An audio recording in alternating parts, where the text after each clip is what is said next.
বন্ধুরা, কিছু সময় ধরে আপনি হয়তো দেখেছেন আমাদের দেশে যে টেলিকম কোম্পানিগুলো রয়েছে, যেমন এয়ারটেল, জিও, ভোডাফোন, আইডিয়া, এতদিন ধরে নিজের মর্জি মতো ডাটা প্ল্যান দিত।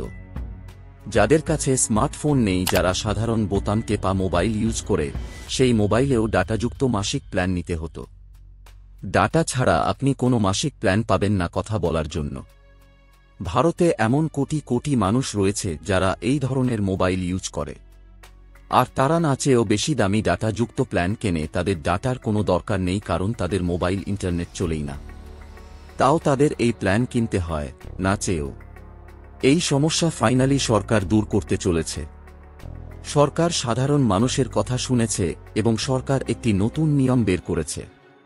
টেলিফোন কোম্পানিদের সোজাসুজি বলে দেয়, আপনাদের ভয়েস ও এসএমএস প্ল্যান নিয়ে আসতে হবে। আপনারা কোনো কাস্টমারকে এইভাবে জোর করতে পারেন না ডাটাযুক্ত প্ল্যান নেওয়ার জন্য।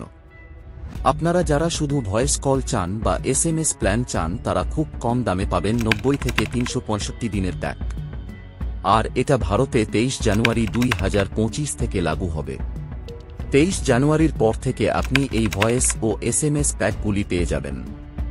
এ বিষয়ে আপনার কি মতামত অবশ্যই কমেন্ট করে জানান।